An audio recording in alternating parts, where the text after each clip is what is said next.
As the sun began to set, Vivi shouted to her friend Derek that they only had a few seconds before a portal opened. She reminded him that once he was inside the portal, he would only have a few minutes to save everyone. At the last minute, she reiterated that he should not be inside the portal when it closed. Derek chugged down his beer in one go and told her that he knew what to do. He then came down the building and walked toward her, pointing out that he knew the drill since it was not the first time that he had saved her team.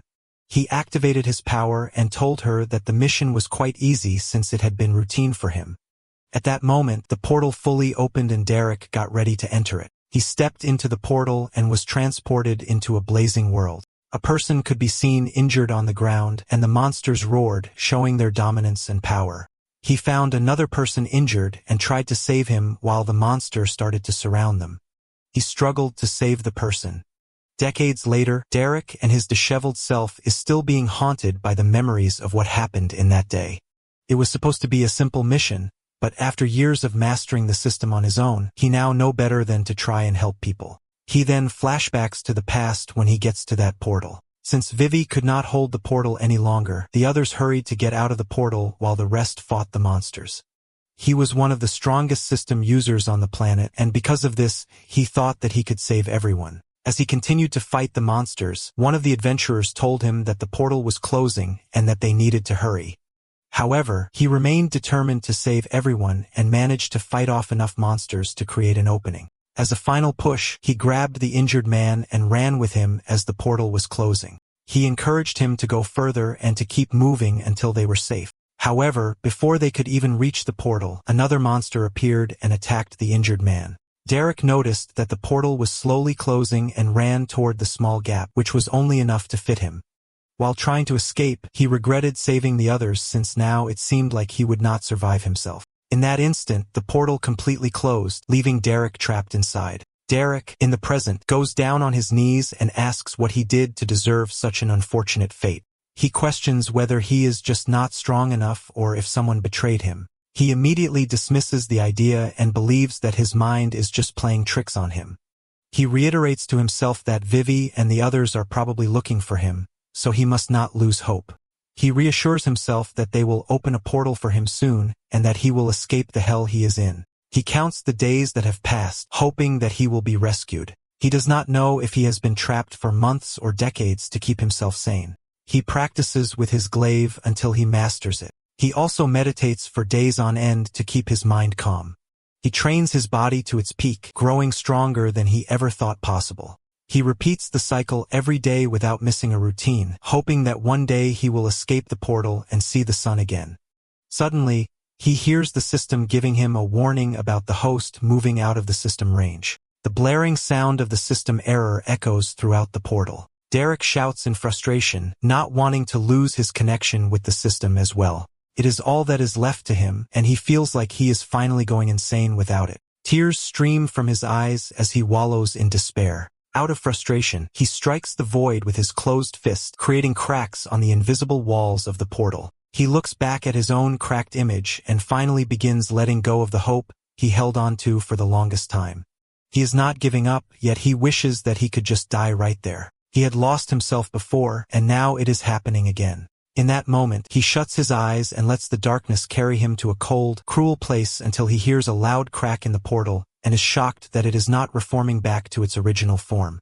He smiles in triumph upon seeing this, reigniting his will to get out of the portal.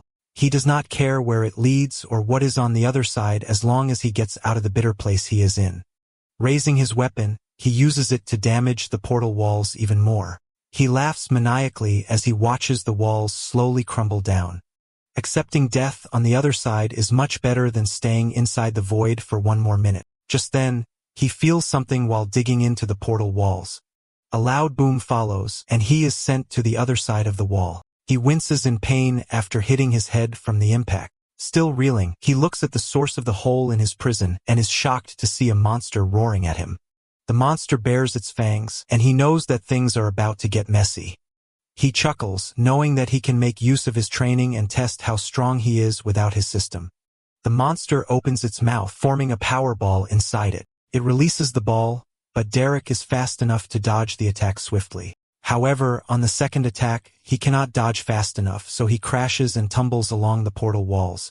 He lands on the ground, wincing in pain, and is now sure that he is not merely hallucinating the presence of the monster inside the portal. He groans and notices that he is bleeding from his injuries. Instead of being worried, he finds it exciting that he has bled after a long time. He gets fired up and states that he would rather choose death and fight the monster than stay inside the portal any longer. Maybe this is sanity, but after being trapped for decades, he feels like he can face anything after losing his will to live. He lunges at the monster using his weapon, equipped with everything he learned during his training. He clashes with the monster, channeling all his power into his spear. The impact causes a massive blast, and he leaps away to save himself from the debris. After defeating the monster, he finally manages to get out of the portal and see the sun again after what feels like an eternity. Upon seeing the real world, he shouts at the top of his lungs in happiness. A short while earlier, a confused boy makes his way through the forest. Suddenly, he hears rustling leaves and frantically tries to escape, blaming himself for wandering too far from the village. If only he had waited a few more days, he would not be in such danger. He trips on a rock and stumbles toward the edge of a cliff. A monster wolf chases after him, and he shakes in fear, knowing this could be the end. The cliff crumbles beneath him, and he free falls toward his death. The monster wolf leaps after him, baring its fangs, determined to bite him. He shouts for help, hoping someone can hear him. Moments later, he falls into the water but manages to swim to shore. His attention is caught by a strange crack in the sky, followed by a blinding light and a splash in the sea. The boy shudders at the sight of Derek, whom he believes to be a demon based on his disheveled appearance. Suddenly, his system warns him that an invading system has been detected, and Derek feels threatened as he tries to flee from the imminent danger. Derek gets washed ashore. Meanwhile, a wolf monster spots him while he is unconscious. Derek dreams of when he was trapped in the portal for so long, stripped bare and stretched thin until he was nothing but broken fragments drifting in the void. He wonders if his life before he got trapped, his system, and his home were all gone now, or if it had all just been a dream. His consciousness is brought back to the present when he is being nibbled. He tries to sleep some more but feels ticklish and laughs at the sensation, causing the wolf to bite him with more force. This wakes him up and he grabs the wolf by its neck and slaps it hard. Meanwhile, a boy watches him from behind the bushes and, from his perspective, sees him as a demon who can easily defeat a wolf monster. Derek is surprised to see the wolf and thinks of it as a puppy. He then looks around and sees nothing but dying trees, withering plants, and decaying bodies. Yet to him, it all looks beautiful. The wolf growls again, interrupting his moment of appreciation, and he hushes it once more and makes it sit beside him.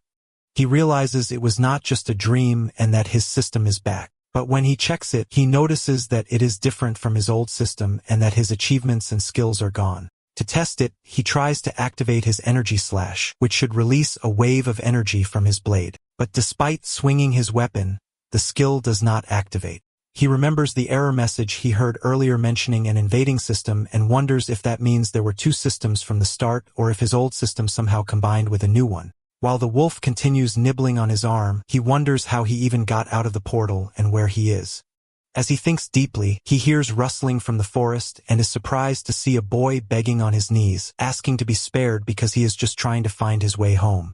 Derek is shocked that the boy is afraid of him and thinks he looks like a man-eating demon. Confused, he asks what about him looks like that, then smiles with glowing blue eyes while the wolf continues biting his arm, oblivious to how dangerous he appears. The wolf barks at the boy and Derek immediately scolds it for being a bad dog, causing the boy to think he is insane.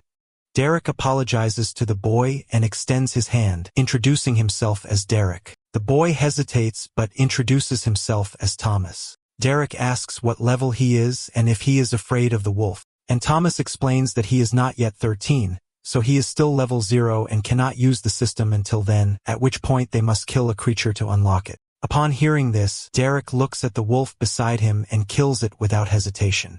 Thomas is shocked and says that Derek knew from the start that the wolf was not a pet and was only playing with it out of boredom while protecting him. Derek checks his system and sees that it has unlocked, raising him to level 1, and that he has obtained the Giant Slayer title for killing a creature over 50 levels higher, earning 2 skill points and 282 experience, which excites him greatly.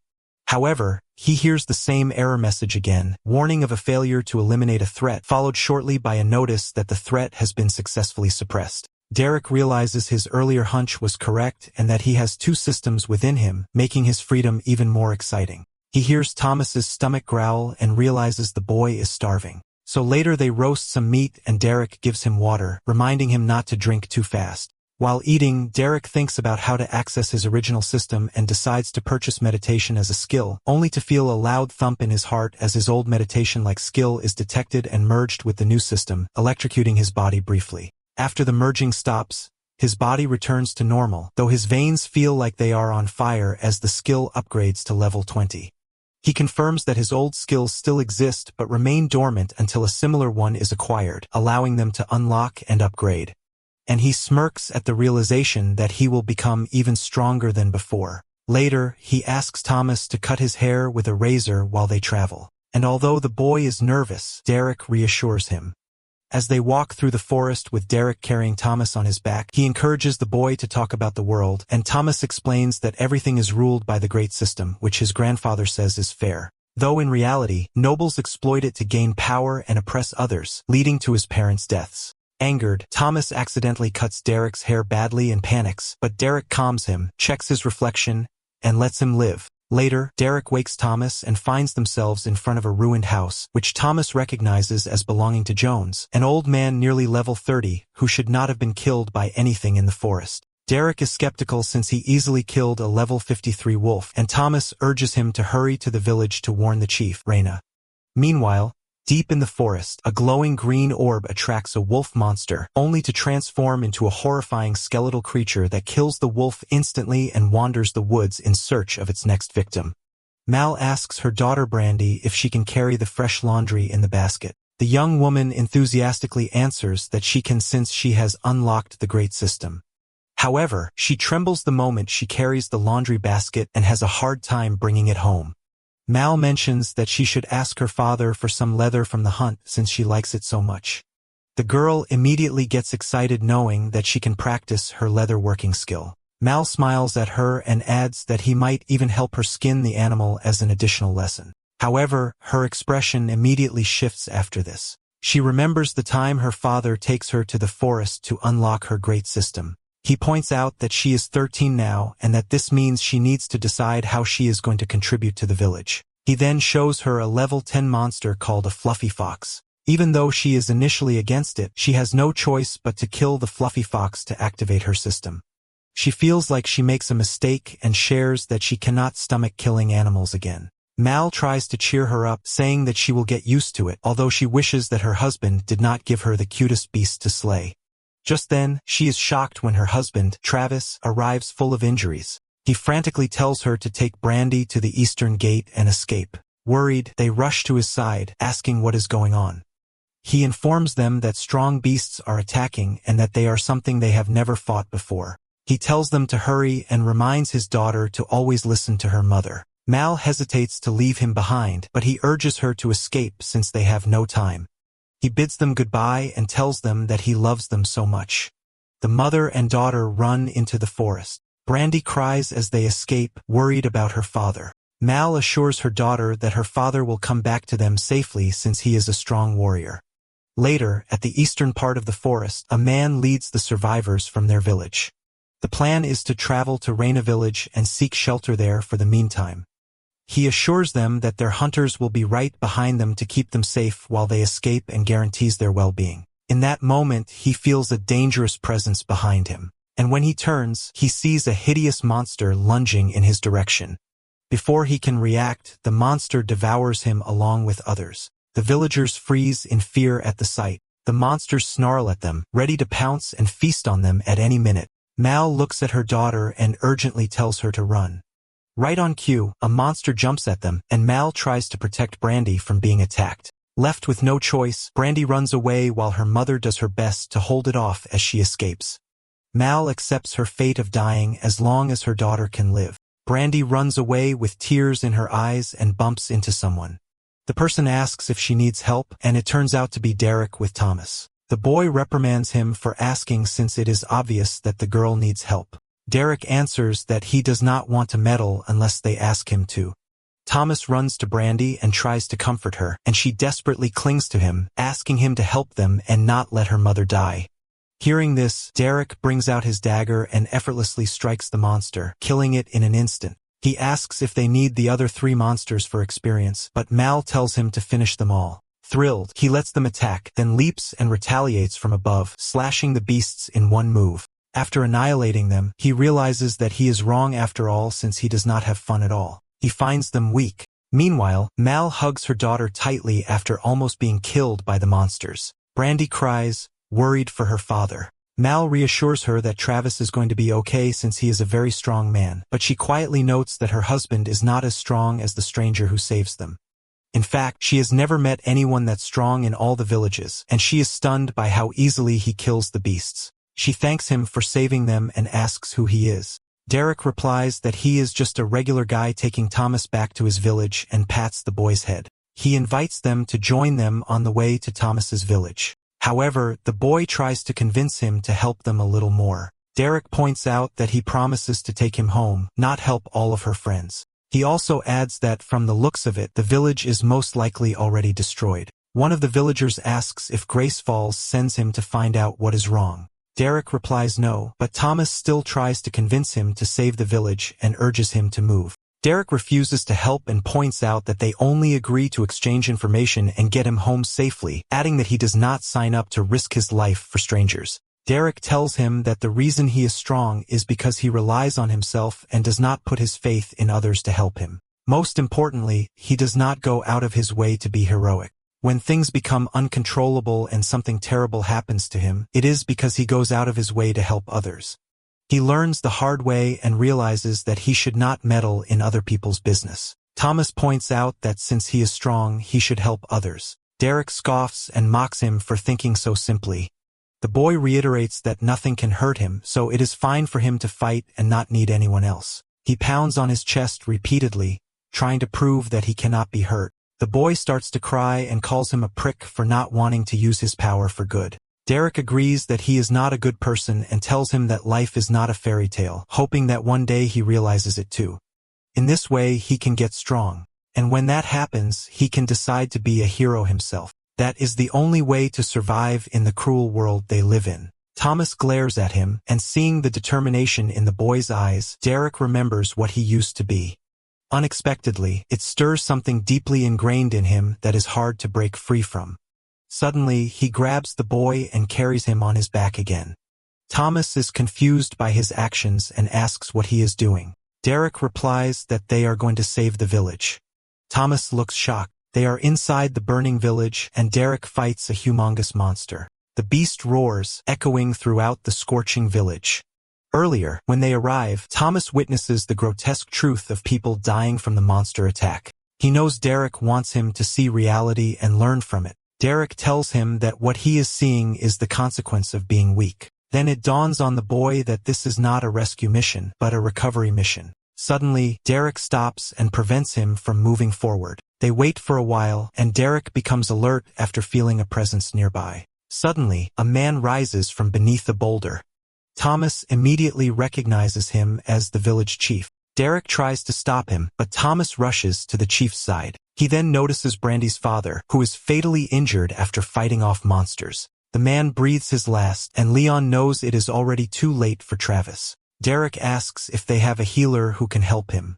The chief replies that a healer with extraordinary power would never visit their humble village. Hearing this, Derek considers using the last resurrection potion in his storage bracelet. However, he stops himself and reminds himself not to let Thomas's misplaced heroism influence him. Instead of using the potion, he does the only thing he can and helps them say their final goodbyes. Later, Mal and Brandy cry over Travis's death. Brandy runs to her father and begs him not to leave them. Travis reaches for her face, tells her to be strong for her mother, and says he loves her for the last time. Brandy cries loudly in grief. After some time, Derek tells them they need to leave as soon as possible since the area is unsafe. He sees Thomas crying and tries to comfort him, saying that it is not easy but that he will get used to it. Leon reacts negatively and confronts Derek, asking who he is and saying that he should not speak to the child like that. He points out that Derek is not from their village and questions why he stays with Thomas. The boy steps between them, saying that Derek is not entirely wrong and that he understands what he means. His parents never come home one day, and although it is hard, he tries to get used to it. He admits that he is jealous because he never gets to say goodbye to his family. The adults walk behind him as he reflects on life. Meanwhile, Derek checks his system notifications and discovers that he levels up from the monsters he kills earlier. The system allows him to choose a class. He wonders if he can choose the same class as before and finds that the options are more extraordinary than the old ones. He reads through them, including Shadow Brawler, Epic Hero, and Eternal Guardian. He hesitates until he sees the option to become the champion of the Void, which makes him tremble.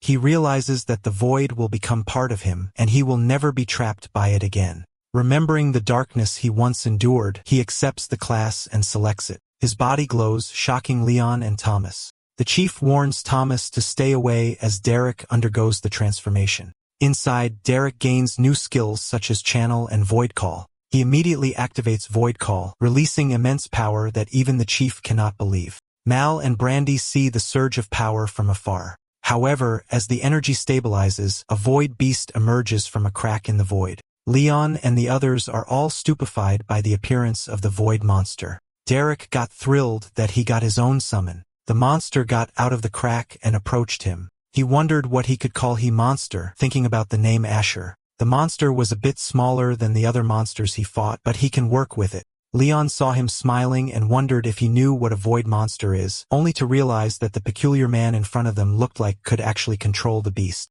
Derek tried to command the beast to sit. However, to everyone's surprise, it attacked him and slammed him to the other side of the forest. Worried, Thomas tried to check on him, but the chief stopped him again from doing so. Frustrated with his pet, Derek decided to end it for not following his command. He told Leon and Thomas to get out of there for their safety, and so he wouldn't hold back. He commanded his system to identify the monster, but the new system couldn't get any information about it. Remembering the first void monster he encountered, he told himself that the beast in front of him was probably hard to fight. If he wanted to win, there should be no room for error. He rushed to the monster and fight with it head-on. To his shock, it blocked his attack with nothing but its palm. Then, in a split second, it sent him flying into the sky and tossed him again before he could even gain back his momentum. The attack sent him to barreling to the ground, which caused him serious injuries. Before he could even make a move, the void monster was moving again towards his direction. Because of this, he wondered if he tried to play dead, maybe it would leave him alone. However, moments later, he realized this wasn't going to be the case since the monster continued to attack him, slamming him repeatedly to different directions. At this point, his health dropped to 20% and he activated his meditation skill to avoid further getting injured. However, this proved ineffective since his health became lower and lower. Thomas looked back at him with tears in his eyes as he continued to run with others. He silently prayed that Derek live and survive. The void monster prepared to attack again while Derek was still trying to figure how he can fight back the formidable monster. He looked for skills that could save him and found one that could actually be useful. After choosing the heavy weapons master skill, multiple similar skills were found and all of them merged. The monster slammed him again while his skills level rose to level 20. After the skill successfully upgraded, Derek got a powerful boost and tried to deal damage to the monster. However, he realized that the void is nullifying his attack and there is one thing he hasn't tried yet. He then used the skill he acquired earlier together with the void call. He activated Channel Void, and this caused an immense power which uncontrollably surged within him.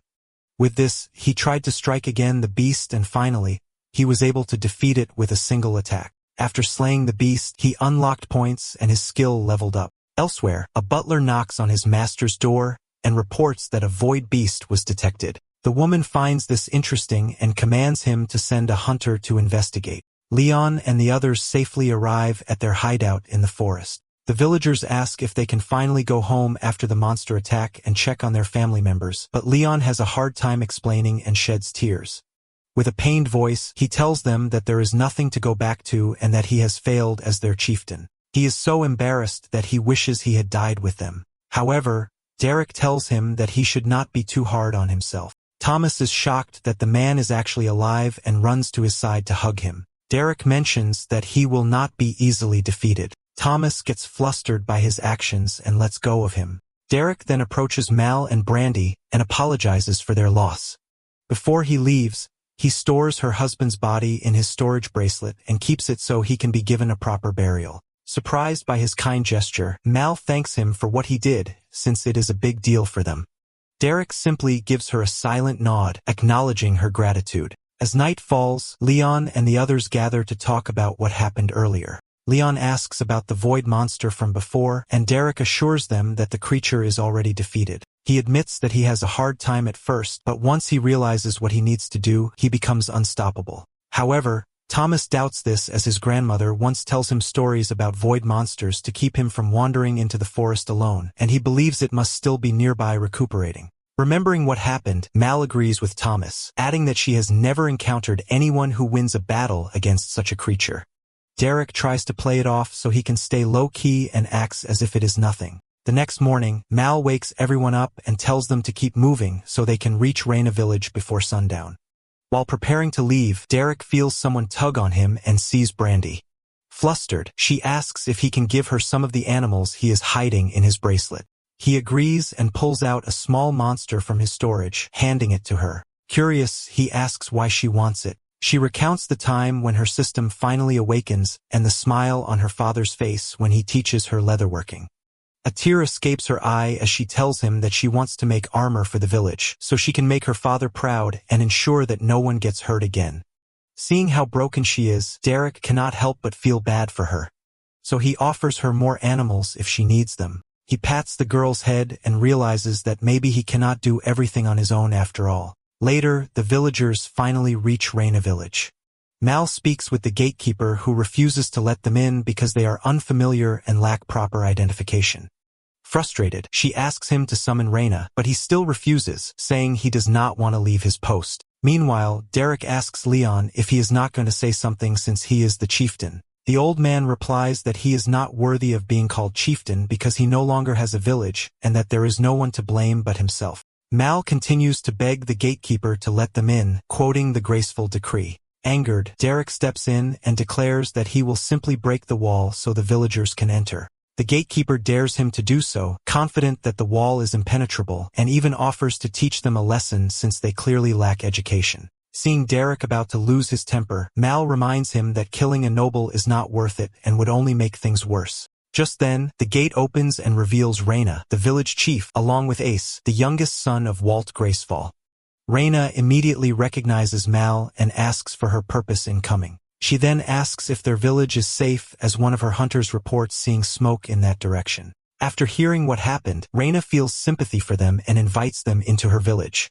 She tells Ace to reprimand his subordinates and declares that these people are now under her protection. Mal thanks her and the two embrace. Reina uses the moment to whisper to Mal that they should be careful as a different kind of beast is staying within the walls. Meanwhile, Ace remarks that Reina openly jeopardizes his authority and reminds her to know her place as he is there on official business that could have consequences if it fails. Annoyed, Reina urges him to finish his business and leave. He retorts that she is not protected by the law and claims that he could crush everyone in the village if he wishes. Reina doubts this, knowing it would bring shame upon his house and that his father would not hesitate to reprimand him. Meanwhile, Derek realizes that he can now end his contract with Thomas since he has returned him to his people. Still, he considers staying a bit longer to learn more about the world instead of merely wandering the woods. He convinces himself that this is the only reason he wants to stay. As he stands near the entrance, Reina notices him and asks if he is one of Mal's friends, adding that anyone connected to Mal and Leon is welcome in the village. Derek walks past her and heads inside, and she suddenly realizes that he possesses an extraordinary aura. Delilah, Thomas's grandma, fumes at the table, convinced Reina must have a damn good reason for making them wait this long, while Richard, his grandpa, calmly tells her to relax.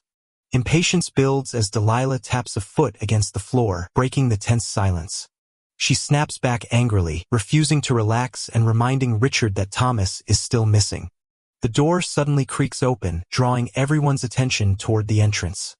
Reina finally arrives, prompting Delilah to demand what could possibly be so important that she made them wait. Delilah freezes in shock as tears spill down her face. Barely able to believe what she's seeing, Thomas bursts into the room at full speed, shouting for his grandparents as he runs straight toward them. Overwhelmed, Delilah struggles to speak as her grandson reaches out to her. She breaks down completely, wiping away tears as the relief finally hits her. The three embrace tightly on the floor as Richard tells Thomas they missed him. Raina steps into the room alongside Derek and Leon, lightly making a joke if bringing Thomas in was important enough. Thomas clings to his grandparents while Derek watches quietly, a faint smile crossing his face as the tension eases. Raina calls for everyone to take their seats as the room slowly settles down.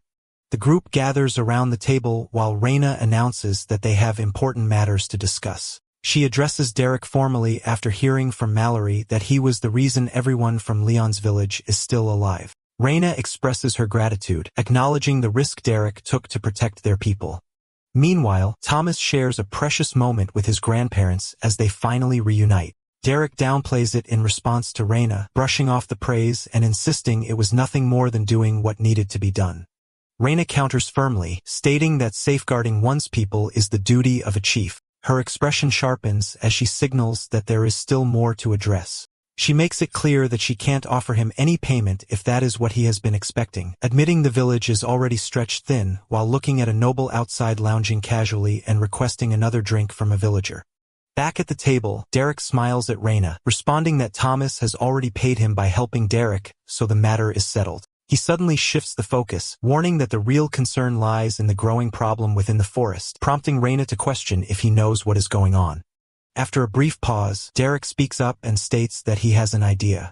As he reflects internally, he compares the situation to his old system and recognizes a familiar pattern and calmly concludes that what they are facing is a dungeon break, and the implication settles heavily over the room as the image of a dungeon manifests. Derek explains that dungeons are the lifeblood of the system itself. They serve as sources of treasure, power, and constant danger, shaping the world through risk and reward.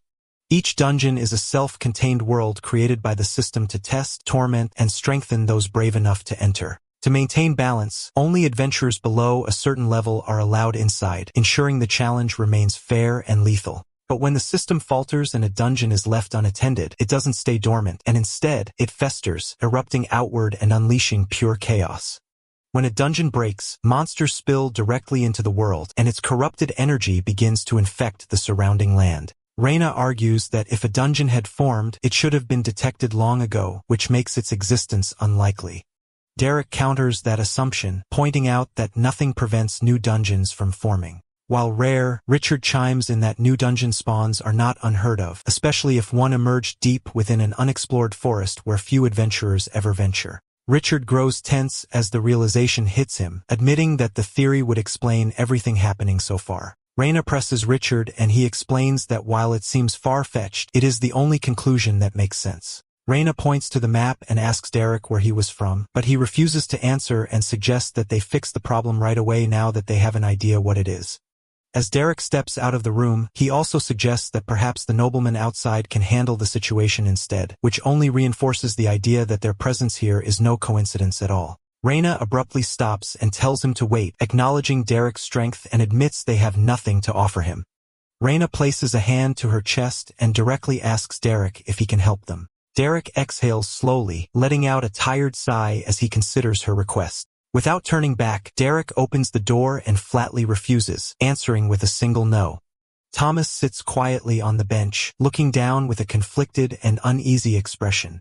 Derek calls Thomas over and tells him to walk with him, prompting the boy to look up in surprise. As Derek heads for the door, he thinks about finding Brandy and bringing her more animal pelts. The door shuts behind them with a sharp sound, leaving the room in silence. Raina turns toward Richard as he admits that Derek is right. Raina remarks that Derek did not have to be upfront about it and insists they must decide what to do quickly. She calls out to Leon and points out that he has spent the most time with Derek. Raina asks Leon for his honest opinion now that Derek has left. He falls silent, staring ahead as he considers the question. Leon admits he does not know, then begins describing Derek as someone who asks many basic questions and carries a sharp, sarcastic edge. Raina presses Leon further, asking what else stands out about Derek. Leon reveals that Derek can even summon the void, his expression tense as he says it. Outside, Derek walks through the village streets with Thomas following close behind. Derek scans the area and asks where Brandy could be, noting the village is not that large. From nearby, a sharp voice shouts, ordering someone to let go as the situation turns hostile. Brandy struggles and insists the pelt is hers, while a noblewoman sneers that a peasant would only ruin something so valuable. She yanks the item, calmly taking the pelt, and smugly remarks that it was not difficult at all. While lying on the ground, Brandy threatens her to give it back or face consequences, but she mocks her while invoking Wallace as an excuse to teach the village a lesson. Clutching the pelt with a satisfied smile, she turns away as Brandy looks on helplessly. She suddenly snaps in irritation as she collides with Derek, starting to scold without realizing who stands before her. Her expression freezes as fear overtakes her, her body trembling while a quiet command to drop it hangs in the air. A heavy pressure fills the scene as the atmosphere darkens, making her realize she has gravely misjudged the situation. Derek looms over her with glowing eyes and cold fury, demanding the pelt and a voice that leaves no room for refusal. A radiant sword descends into the ground, declaring the situation completely unacceptable.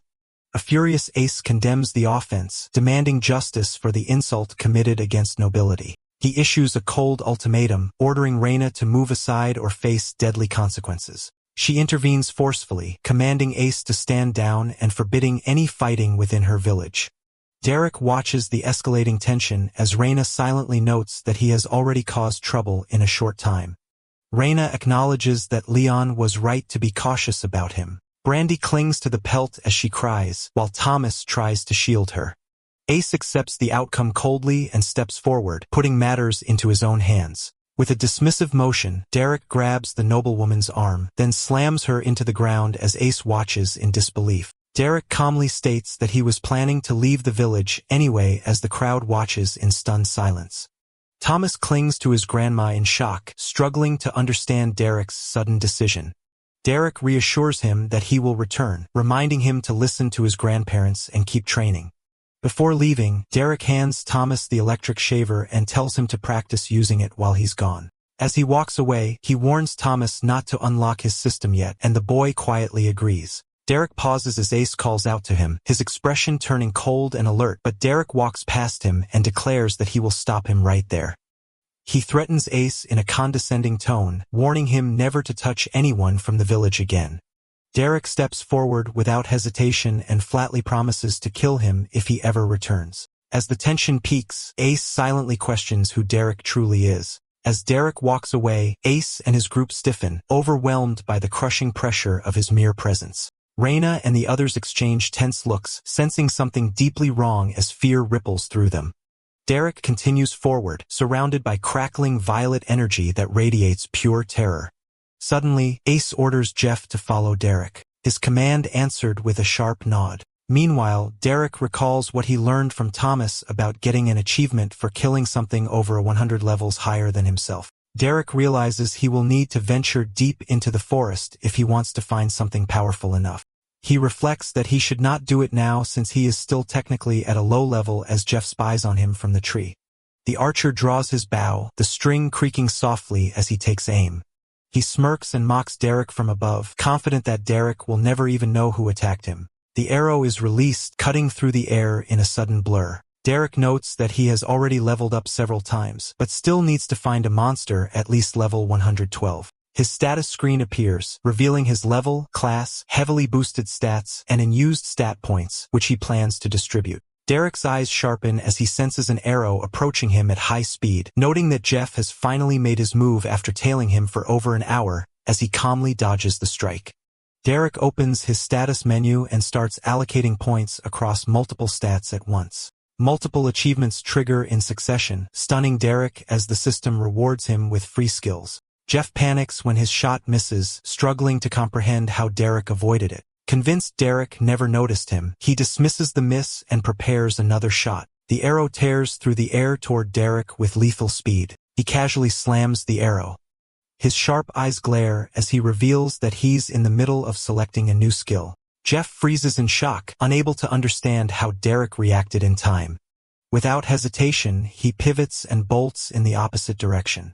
He repeatedly leaps through the treetops, rapidly escaping from his prey.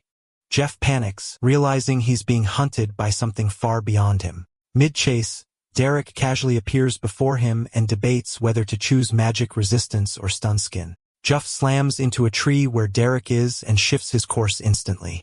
Derek lunges in close as Jeff screams in terror, desperately trying to escape. He desperately grabs onto a branch and crouches on the tree limb, bracing himself as he prepares his next move. Jeff roars and unleashes his attack upward, firing arrows in all directions. A rain of arrows crashes down through the canopy toward Derek below as he calls his move lame.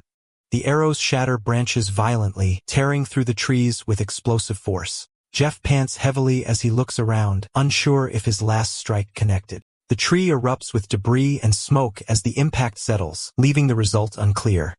Derek sits calmly on a branch above him, revealing he narrowly avoided the attack. Realizing his mistake, Jeff panics after choosing magic resistance too early as he slams his neck. Afterwards, Jeff drags himself forward. Back at the village, a furious voice shouts Jeff's name and questions what happened to him. Jeff's battered figure is caught and questioned by Ace, barely able to respond as he admits he didn't kill him. Bruised, Jeff confesses that he couldn't even scratch Derek. The realization sinks in, leaving Ace stunned and momentarily speechless.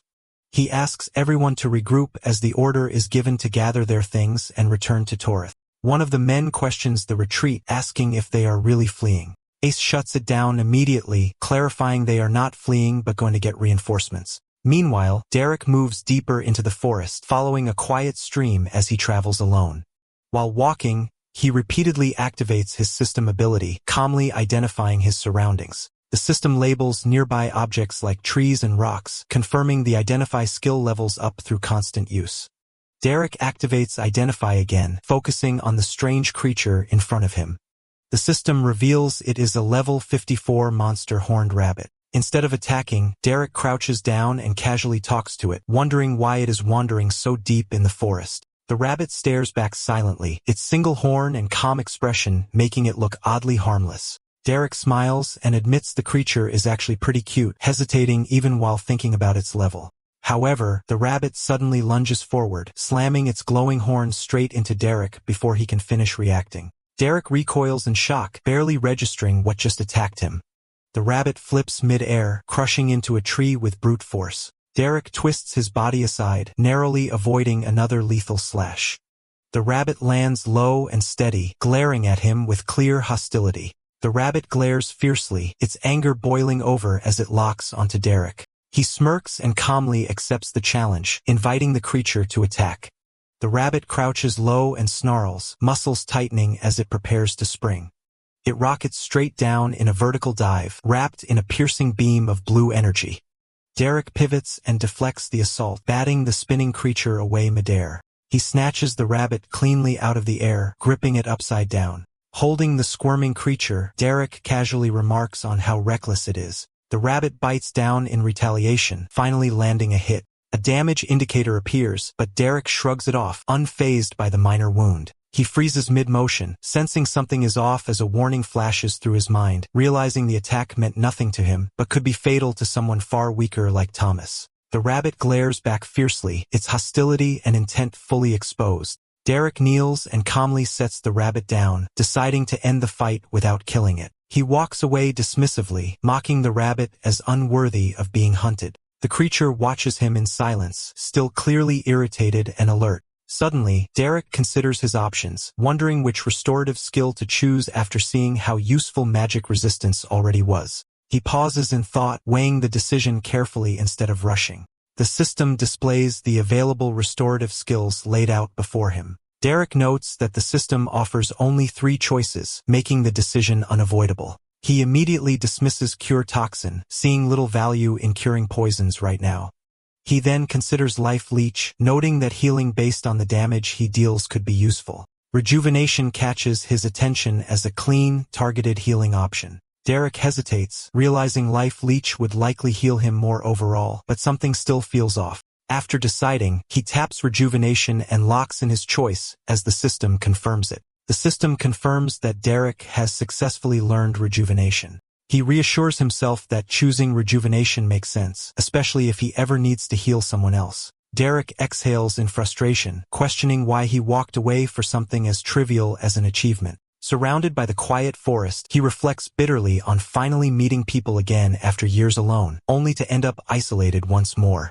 Standing alone in the woods, Derek wonders why his instinct is always to run away instead of staying. Derek grits his teeth and rejects the thought outright, forcing himself to stop overthinking. He convinces himself that staying would have only caused trouble, remembering how close they came to dying because of the void beast. His expression hardens as his resolve settles, believing that leaving was the safer choice for now. Without warning, Derek is suddenly struck from behind, his body jolting forward from the impact. He spins around in shock, demanding to know what the hell just attacked him. Derek turns to the horned rabbit in disbelief, asking why it is still following him and whether it holds some kind of grudge. The rabbit suddenly lunges forward, forcing Derek to hastily swing his weapon in surprise. An undead wolf emerges from the trees behind the rabbit, revealing the real threat stalking them. The rabbit narrows its eyes and attacks viciously, biting and howling with unexpected ferocity. Derek blocks the assault just in time, but the impact cracks through his guard and leaves him reeling.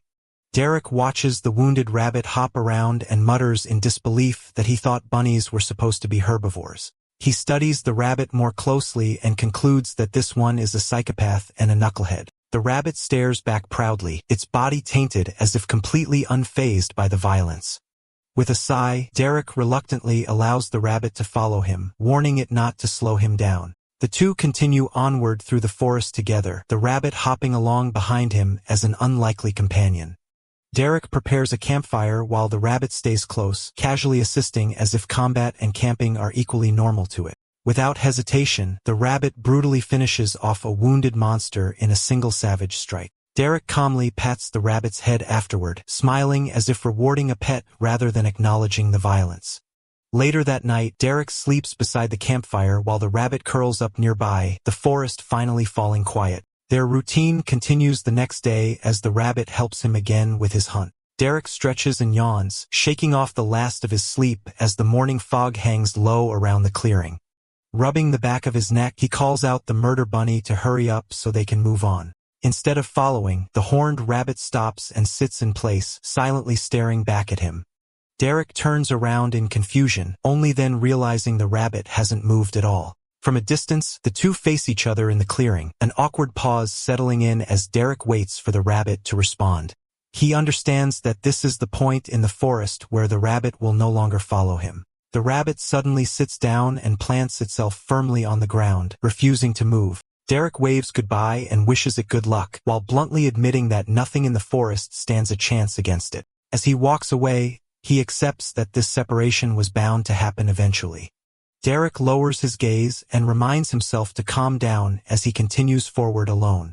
Derek pushes deeper into the forest, reminding him that he is alone by choice and no longer trapped in the void. He walks toward a twisted clearing, accepting that his path forward is something he deliberately chose for himself. Suddenly, a swirling green core of energy forms ahead, radiating an unsettling presence. Spotting it clearly, Derek activates his skill and commands the system to identify the phenomenon. The system reveals it as the Undying Dungeon, a level 100 instance with extreme overflow conditions and unknown rewards. Derek admits the dungeon might hold something worthy of an achievement, but he refuses to step inside. Lacking any real gauge of dungeon strength and fearing another trap, he decides the risk isn't worth the reward. Thinking of Thomas and the nobles, Derek resolves that heading back is the smarter choice. He turns away from the dungeon, convinced that the entire journey was a waste of time.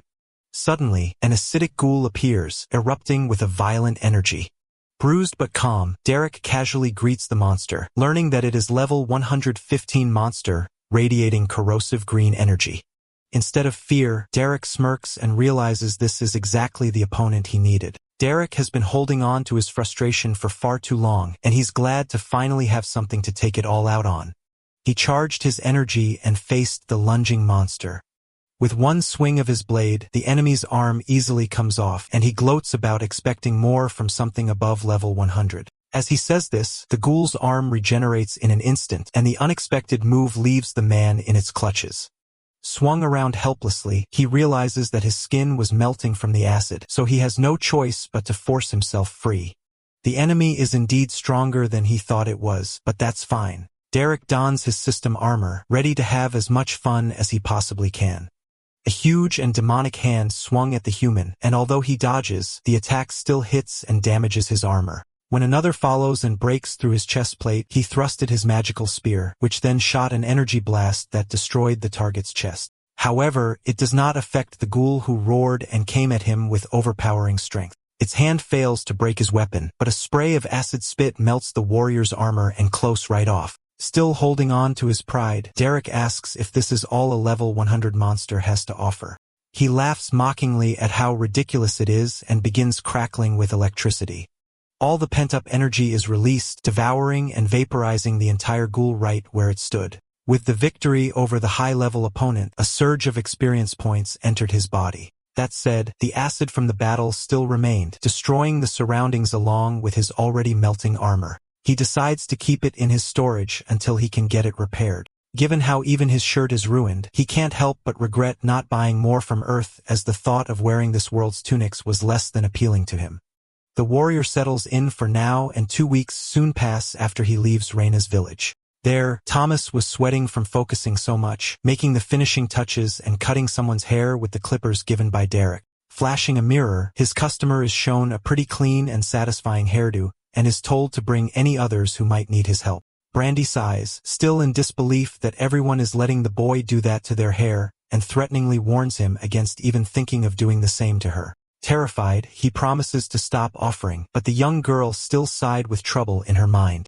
She's done all she can with the pelt Derek provided before he left. Having reused them to their limits, she needs him to come and bring her some more. He feels the same way, as it's been 2 days since his birthday, meaning he can unlock his system. His grandfather caught a frog for him to do so, but it was only level 7, which is much lower than whatever their friend will bring. The boy is sure he'll bring something better. He just has to wait. Meanwhile, in Leon's village, a mysterious man stepped into the territory and checked the traces of an intense battle. It was so big that he could smell the void beast on his fingers, as well as the second energy belonging to the person who killed it. As for its source, it leads to the other village nearby, and he's heading straight to it. Derek walked through the forest in a shirt, still complaining about his destroyed armor. The dungeon will surely be a pain to clear, and as he's making his way out, he sees the horned bunny from before, sitting and waiting for him all this time.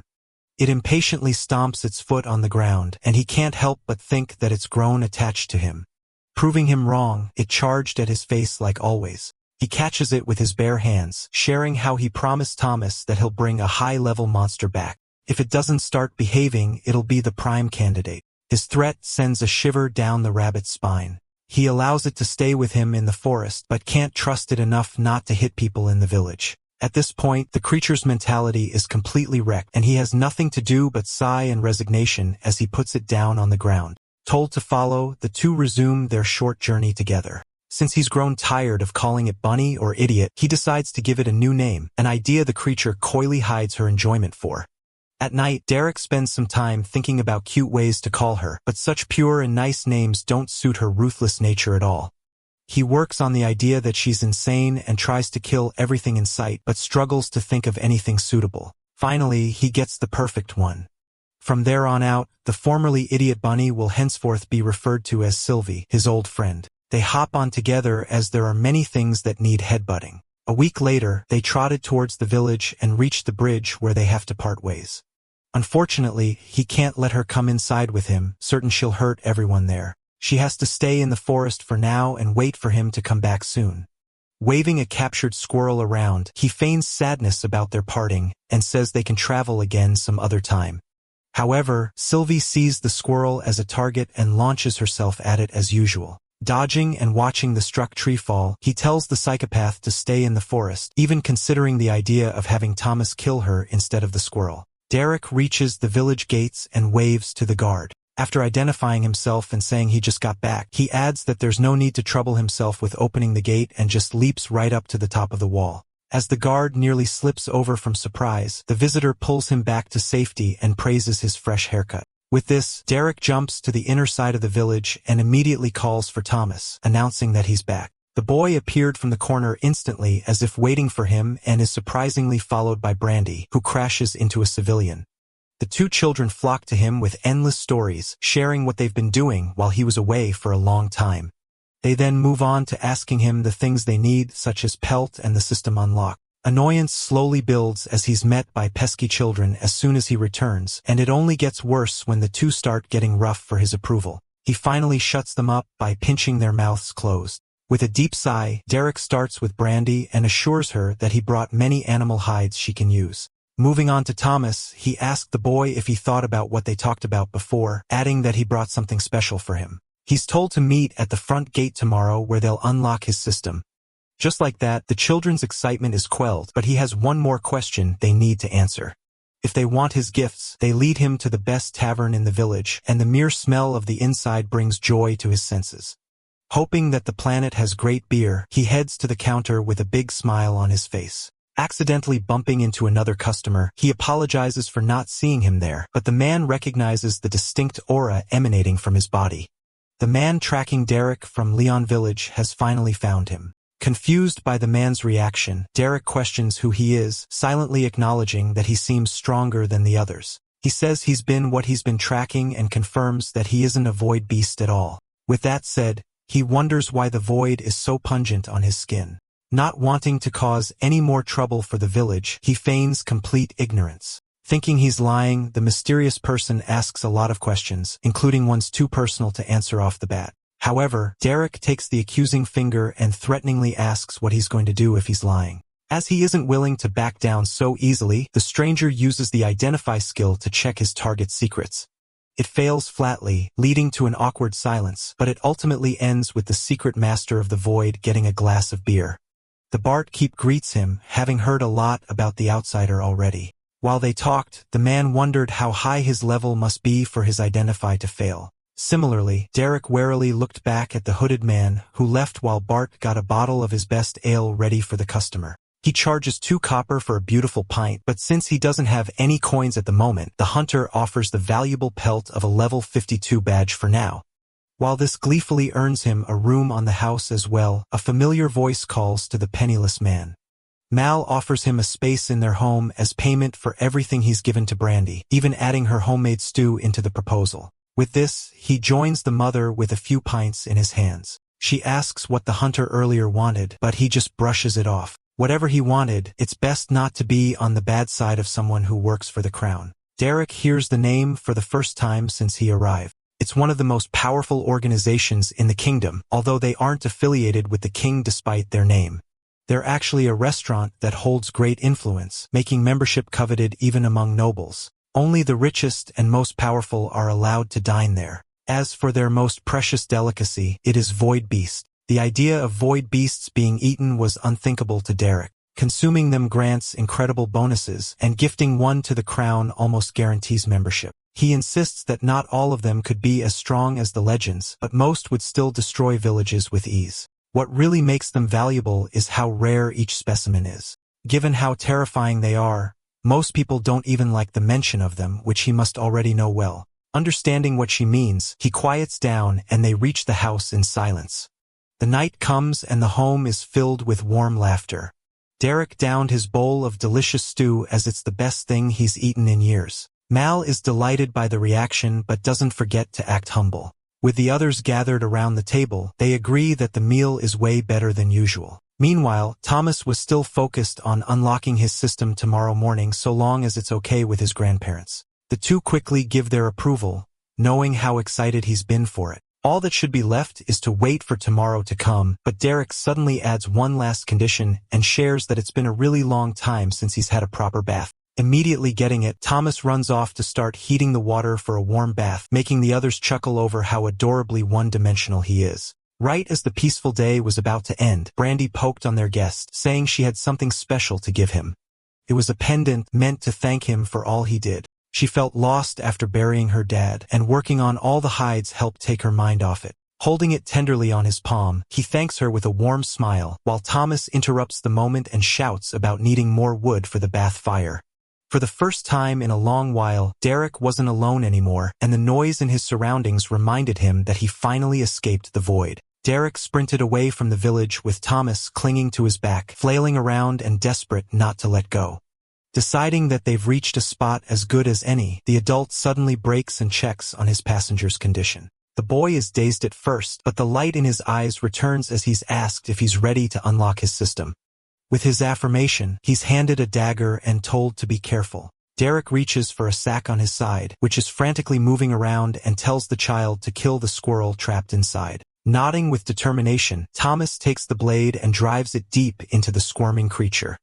The power of the great system immediately surged through his body. Asked how he feels, he says he got the achievement of killing a level 50 monster and asks how he did it. The knife lent to him was made by the same smith who crafted Derek's blade. Before they go any further, there's something important he has to ask the boy, who's made it clear that he intends to leave his village in hopes of getting stronger. Similarly, Derek has been alone for an unimaginably long time and the loneliness was getting old. As such, he invites the young one to come and accompany him in his journey. Thomas shook with excitement, unable to believe the opportunity that had fallen onto his hands. Suddenly playing it cool, he says he doesn't see a reason to refuse and is told that he'll learn a lot of things about Derek that can't be shared with others.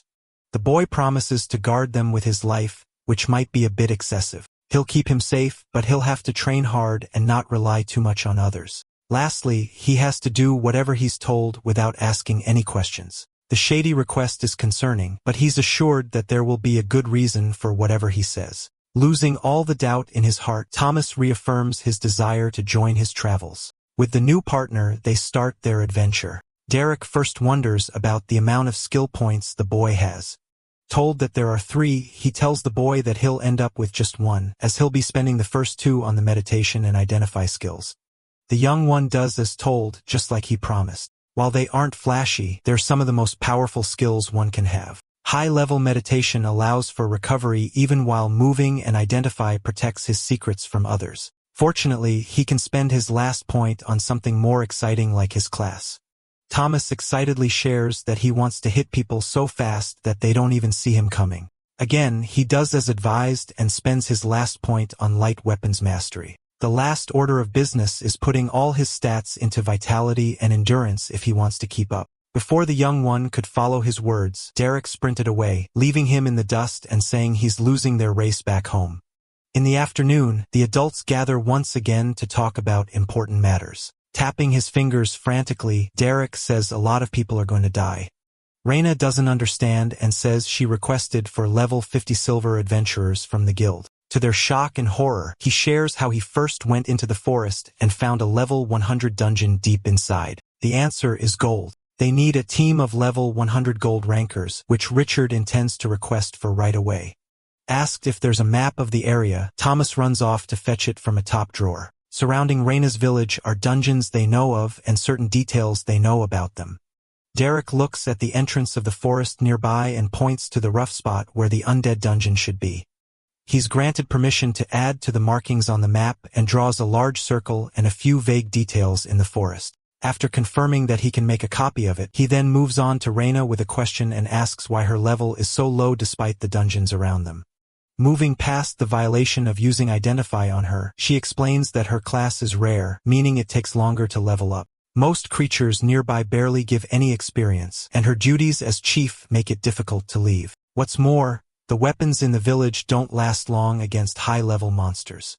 Derek tosses her a sword without any warning and says he'd like her to join his training session with Thomas tomorrow morning. If she does, then the sword is hers. She can't believe that he'd just give her such a weapon, certain it's worth a lot. With his affirmation, the chief nods and promises to attend. They all agree to see each other in the morning, and Derek heads to the tavern for the night. In the Gracefall Castle, Ace complained and whined to his father, saying he needs reinforcements. Walt scolds him for being a small man who'd go so far to bully a tiny village on the border. The Lord heard that the village even requested a silver rank team to deal with something he should have solved. Unwilling to stand for another embarrassment from his son, he orders him to return and do what is asked. Ace tries to argue like the stubborn child he is, but is completely silenced by his furious father. He grit his teeth in anger and turned to walk away in contempt, quietly vowing to deal with the problem himself. Reina joins the training as agreed, but isn't quite sure about the instructions. Derek repeats it and tells her to hit his bare body with everything she has, telling her to trust him. He silently tells himself that he'd rather ruin his old shorts than damage another scarce top. Since he's asking so intently, the chief covers her blade with powerful energy and swings with a bit of power held back to avoid hurting him. He stood to accept it fully, even letting out a subtle smile. Meanwhile, Thomas couldn't believe his master's idea of training and reconsiders traveling with him. The Tempest blade hits Derek's body without any defenses whatsoever. They're shocked by the result as it didn't even break through his monstrous skin. Thoroughly impressed, he praises Reina and tells her not to hold back next time. As she finally understands how strong he is, she raises her blade to strike once more, this time with all her power. 10 minutes later, she's heaving on the floor after having spent all her mana. While she meditates to recover, Thomas is called on to take his turn. The child hastily drops his weapons. For his training, he's told to pick a weapon he likes and try to kill him. Like before, the ridiculous instruction makes them doubt their ears, but he's reminded that they just saw Derek take 30 wind blades and sustain no damage at all. This fortunately allows the child to relax a little bit. His master jumps back to give him some distance before he tries. Thomas charged in with a loud shout but closed his eyes and missed his target completely. An awkward silence fills the air, and neither of them could believe that he failed to hit an unmoving target. Told to be better, he apologizes and promises not to do it again, but this is quickly broken as another wide swing hits the air. As such, Derek suggests trying a different weapon for now, earning the boy's defiant arguing. Reminded of his promise to obey no matter what, he's ordered to try again with a spear. This is how they spent the next several days. Reina's attacks increased both the level of her Tempest Blade and his magic resistance skill. Thomas continued to struggle with daggers quite a bit, but his abilities with the sword and shield were rather impressive. In the middle of training, Derek caught a few monsters for him to kill and for Brandy to practice on. Come nightfall, they'd be back at home having a warm dinner with all the others. Richard asked that he'd be a bit more patient toward his stubborn grandson as his father used daggers. The boy was there bragging about how good he's gotten, still dreaming of becoming just like the father he looks up to. One day, Thomas finally reached level 10 and got the opportunity to choose his class. He's advised to be smart and choose the best one, not just what he thinks is the coolest. The boy's excited nodding somewhat calmed him down, so he looked away while the young one tapped on his system. Derek could only hope that he's given good options, especially as he's been working so hard. The clicks came continuously and without a hint of hesitation. The power of a new class surged around him, but he didn't even ask his master anything. Twirling a dagger in his hands, Thomas says there was no need as he had the perfect option right from the get-go. Derek was mad, already getting an idea of what happened. The boy took the rogue class, a fairly uncommon one, but the same as his dad had. He's asked if there were no better or rarer types and if he just picked his father's without a thought. Thomas picks up the dagger he dropped, confirming his master's suspicions. While going on about how cool his dad was, Derek cut him off, reminding him that his old man is dead and that he's no good with daggers. He's been brought back to reality about how he's just a child, not even worthy of coming along his travels. The boy fell to his knees and cried while begging him to take him. That said, how can he take someone he can't even trust will do as he says despite their promises. Desperately clinging to his only hope, Thomas does the unthinkable and swears on the great system to keep his secrets. The system chimes, saying he'll lose his class and skills if he even breaks the permanent oath. It's similar to the contract skill from his previous system, albeit certainly much harsher. Even Derek questions why he would go so far. Since he's obviously so desperate, the boy is given a second and final chance for his own safety. The next step is to head home and pack his things as they'll be entering a dungeon in a few days. Meanwhile, the noble group was traveling on their carriages, sipping wine without a care in the world. They're bothered with the task of returning to the lowly village, which was so pungent that the smell stuck to their hair for days. While complaints and whining continued to pour in, Jeff was silent as he knew better. Ace scolded them all for being so noisy and annoying, adding that the entire ordeal will all be over soon. The two find the portal right by a hill. They should be able to run a level 25 dungeon twice before Derek becomes too high level. This should give Thomas plenty of experience before they move on to bigger things. Despite already being told about completing a dungeon, the boy still doesn't understand what they're doing there. It was a level 25 portal, which neither of them should be able to enter. Finally, he was about to see one of the secrets he isn't allowed to tell anyone. They place their hands over the humming ball of power, triggering a response that shows their stats as adventurers. Thomas screams in shock, seeing for the first time that Derek is only level 18. It's unbelievable, but it means they can run low-level dungeons without any real risk of dying. His master says it won't be so easy as he'll just be there to watch him fight. After all, there's no better training than fighting someone that can kill him given the chance. The three enter the dungeon and find themselves in a humid jungle filled with thick greenery. As it's Thomas's first time, he naturally feels afraid and nervous, but he's been given high-level daggers, and the armor from Brandy should protect him from almost anything in there. He should have enough vitality to take a few hits and can be healed with Derek's power if needed. There were several layers of protection, so he shouldn't have anything to worry about. Certain he's actually going to have fun, the veteran leads the way deeper. This is soon proven wrong as Thomas spends a good few hours being chased, trapped, strangled, and injured by gigantic insects, all while he begs for Derek's help. As his guardian helps free him from the monster's pincers, he holds his broken arm and questions if that was supposed to be part of the fun. His crazy side appears once more as he says it's all okay since he didn't die anyway. Taking a close look at the broken arm, he put his palm forward and used a rejuvenating skill to mend the broken bones. To the boy's surprise, he's able to swing it around like nothing happened. With that settled, they have to get back out there and finish clearing the dungeon. Thomas silently questions his decisions, and his master's positivity slowly makes him realize that there's something anomalous about him. A while later, his head pops up from a bush and he watches a beetle monster. It was his chance to kill it, but his body couldn't stop shaking from worry. He finally mustered up the courage and dashed out with his dagger at the ready, but the target sensed his presence and quickly turned around. It flew up and dodged right before the human's blade hit its body. Meanwhile, Derek couldn't help but groan in disbelief and disappointment while his student is sent flying away by a powerful strike. With his body hitting the ground hard, he finds himself trapped, unable to do anything while the enemy looms over him for the last hit. Told to dodge, he rolls away, cutting one of the monster's legs to find an opening. This earns a few words of praise from Derek, who encourages him to keep going. However, he fails to defend against the beetle's next charge, which pins him hard into the nearby tree. While it looked like normal cloth, his sturdy armor was holding and keeping him safe, so he quietly thanked Brandy. With newfound hope, he took his dagger and cut the enemy's horn off. It screeched in anger and pain, but left itself completely open to Thomas's killing blow, which was driven deep into its head. The child later huffed and panted in exhaustion, while the enemy in front of him lay lifeless. Derek can't say that it went well, but it was definitely an improvement from how he was before. Now, it's time to go over his spectacular performance, and he's asked what he did wrong first. Thomas says he put too much into his swing, which caused him to fall off balance when he missed.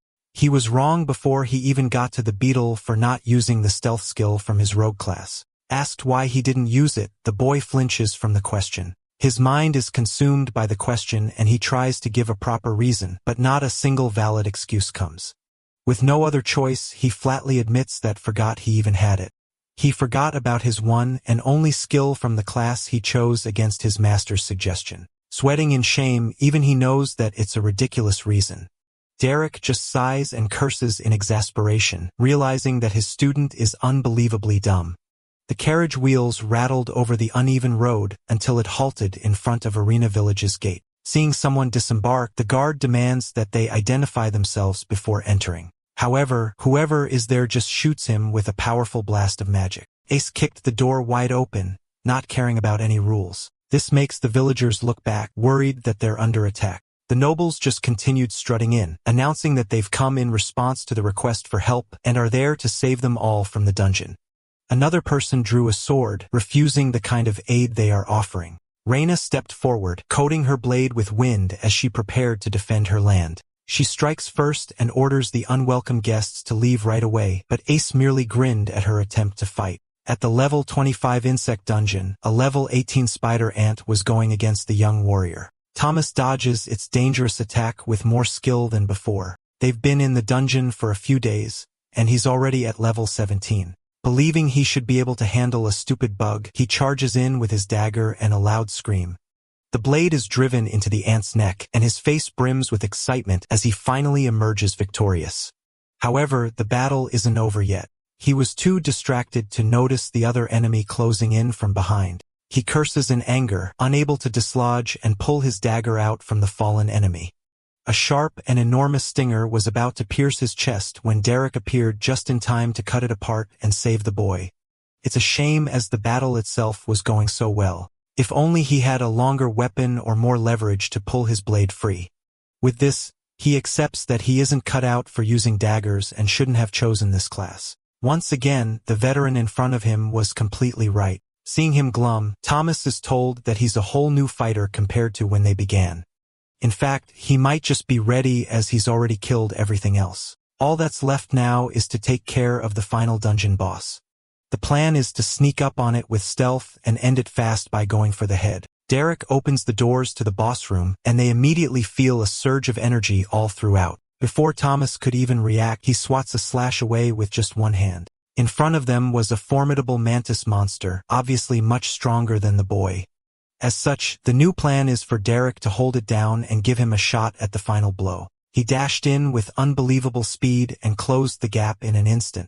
With a firm grip around the creature's neck, he slammed it down and pinned it to the ground, nearly killing it on the spot. Now, all that's left is for Thomas to deal the killing strike and take the bounty. Doing as told, he rushed in with his knife and drove it deep into the boss's head.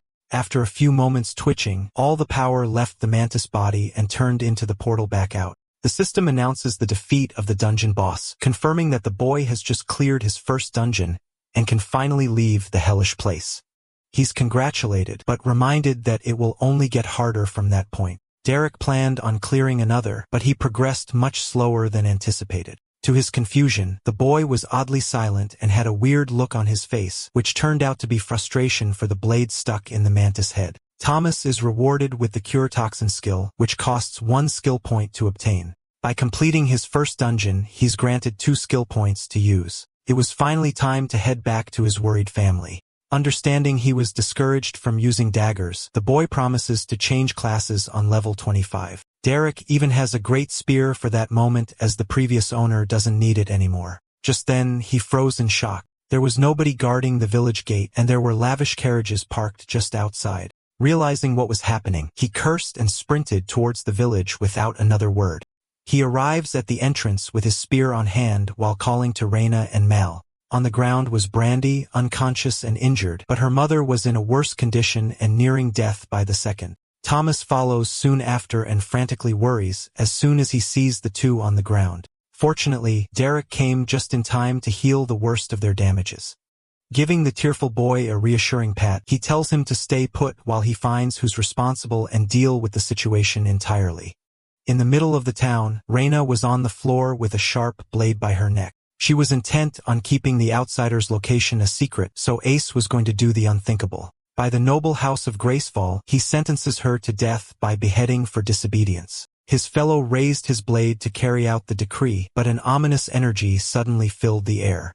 Hearing a familiar voice, Raina and Ace smile as Derek reminds them of the warning about the village being threatened against his will. The outsider was ready to kill them all. Ace orders the other nobles to kill their target right away. Despite the overwhelming energy emanating from him, one foolish fighter takes her chance and charges at him with a blade, but she's easily taken out with a punch that doesn't even need him to look. She fell to the ground, likely dead. Seeing this triggers the others, who now power up to seek revenge on the man who killed their friend. A blast of flames is shot at him, and it's as if the torrent consumes his body in its entirety. The fire exploded and crackled, while the noble just cried for the sister she lost in an instant. Seeing the raging fire makes the others wonder if the attack worked, but a glowing set of eyes suddenly appeared from the blaze. Derek emerged, not even singed despite the powerful spell. Ace continues ordering his comrades to attack without doing anything himself. An arrow flew at him from a blind spot. Again, he snatches it with one hand, not even turning his head to look. Jeff grows pale, already having gone through this and well aware of what was coming next. Unwilling to die for the man's stubbornness, he tries to turn tail, but is stopped by his own arrow that pierced right through his head. Just like that, he dropped from the roof to the ground, lifeless. Richard called to Derek urgently, begging him to listen.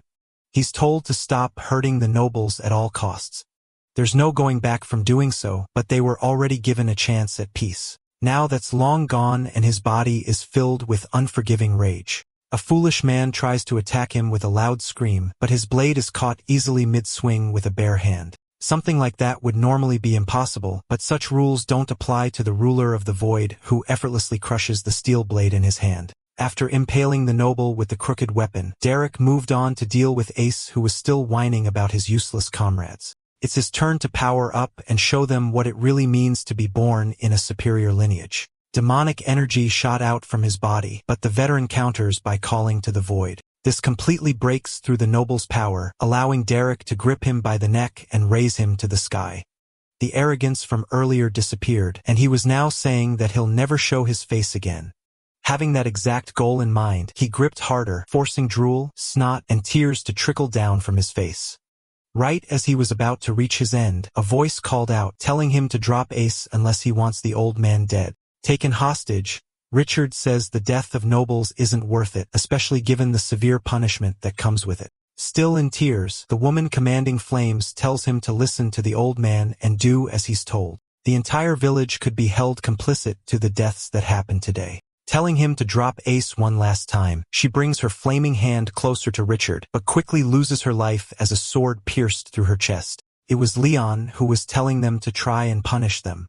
He drops her body, ready to be a chieftain who protects his people. Now, Derek was free to do whatever he wanted. Ace is asked if he swears to keep the village safe from retaliation, if he's spared. The noble urgently promises, still begging for his life. Satisfied with his answer, the merciless outsider snaps his neck despite all the warnings that doing so would doom them all. He lets the dead noble fall to the ground, sarcastically pretending that his hand merely slipped. Reyna was on the ground, unconscious, and the remaining villagers whispered as Derek carried her back to her house. Meanwhile, Leon helped Richard get back up on his feet, but the old man felt so doomed.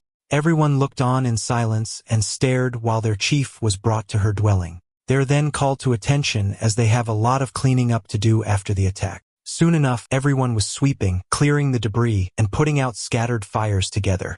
The inside of the village chief's residence was quiet except for the crackle of the flame that warmed Reyna's body. Keeping her company, Derek sat nearby and checked on his system updates. His noble massacre resulted in multiple level-ups, ruining his plan to do low-level dungeon runs with Thomas. He has to be the first person to be mad about leveling up. His thoughts are interrupted as he hears the chief's voice. She was still in pain, but the first thing she asked about was the village's situation. Assured that it's safe, she calms down and thanks him. He feigns ignorance and insists that all the enemies just died out of nowhere, prompting her to snap him back to reality and the fact that he killed nobles. If someone learns what happened there today, the entire village will be endangered. This means they just have to make sure that no one finds out. Besides, he already has an idea of what they can do. She just has to keep the villagers quiet. A small group later entered the chief's quarters. The corpses of the nobles are out of sight, and the carriage drivers have sworn oaths to stay silent, thanking Leon for handling it. Derek decides to store the corpses on his own later. Richard knows he can't be mad at him as he saved Reyna, but sees no way out of the mess. If they had just listened to him and let him live, then it might be different. He's reassured that there's a plan in place, but it can't be done alone. The help of everyone in the room will be necessary.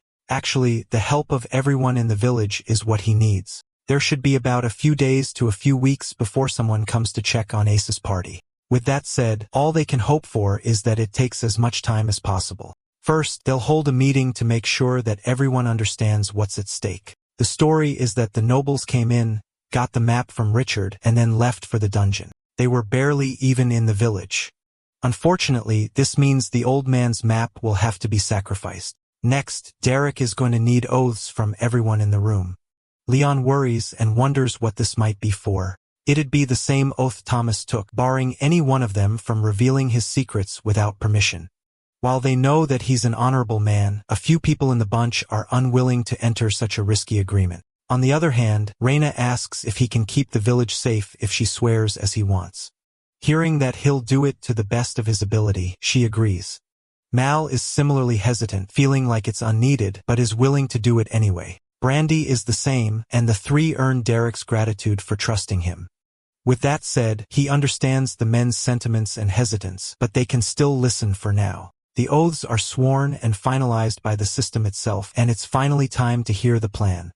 He's actually glad that they asked. After graciously receiving the map from Richard, Ace stuck to his duty and led his team to the level 100 dungeon.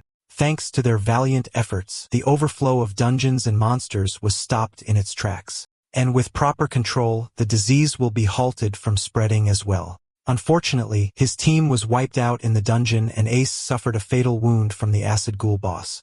While he was barely able to escape, he eventually succumbed to death before being able to receive proper treatment. With the village's safety in mind, he will be painted as a hero who gave the ultimate sacrifice for his people. At least, that's what the investigations will say once his plan is carried out. The entire room exclaims in shock and disbelief of the elaborate story. Derek tells them that they do not have to join if they do not want to. He is more than capable of doing things on his own, but this is a great opportunity for everyone to grow stronger and obtain rare rewards. Additionally, there are things he wants to test and learn more about regarding the system in the new world he is in. He contemplates that the experiences someone has before level 10 play a big role in what classes they are offered. While looking at Brandy, he knows that she could be offered something incredible and special. Mal asks why they are going into lower-level dungeons and clearing them. Derek waits.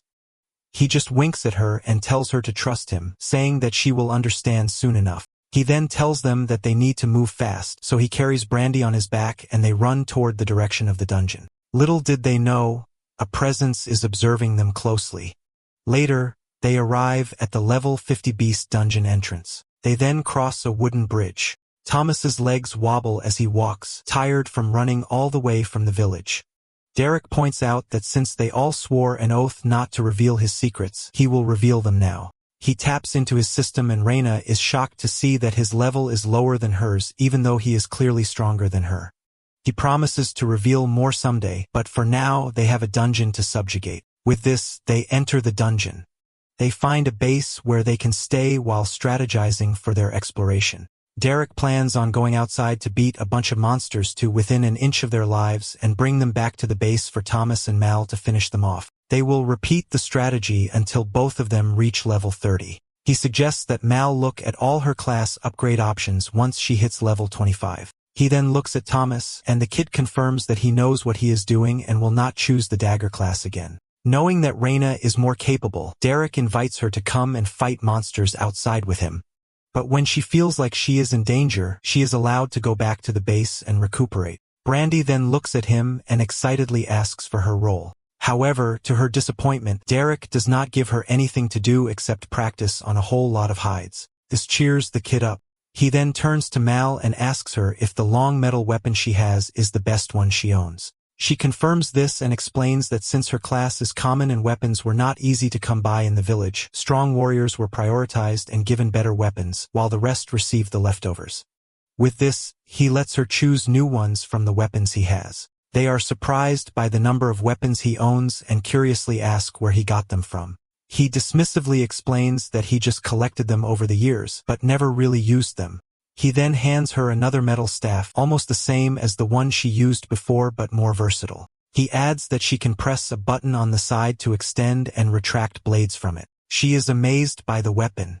Meanwhile, Thomas is having a hard time using a gun in the background. Mal asks if she can have the weapon, and Derek confirms, saying that he has a lot of them. He also offers that she take some daggers while holding Thomas close. The kid asks for daggers as well, but Derek refuses, saying that he can use a spear instead. After giving them weapons, Derek steps out of their base with Reina to start fighting demons. They are immediately greeted by a group of gigantic monsters. Derek smirks in excitement and immediately leaps in with Reina to deal damage to the monsters. Back at the base, the unconscious monsters are brought before Thomas and Mal for them to deal the final blow. The two continue to fight monsters outside and decide to call it a day as the sun begins to set. Meanwhile, Mal and Thomas finally reach level 25. Derek then tells them to go through their class upgrade options and think them through carefully. He shifts his attention to Thomas and reminds him not to waste his upgrade. While looking at his screen, the kid gasps as he is offered a rare class called Soul Spear. It focuses on piercing damage and allows him to thrust a projection like an extension of his spear. However, he remembers his father. Brandy tries to console him, saying that he will always be with him even if they do not have the same class. Meanwhile, Mal finds out that she does not have a rare class, but instead has an uncommon growth type class called Ohm's Fury. It focuses on strength and endurance and uses crushing blows with her staff. Derek is satisfied. Everything is going better than he expected, and everyone is progressing nicely. Sometimes, others just need a little help to become better. He then checks his own system and remembers that he is at level 25 as well after annihilating the nobles. With this, he can upgrade his class too.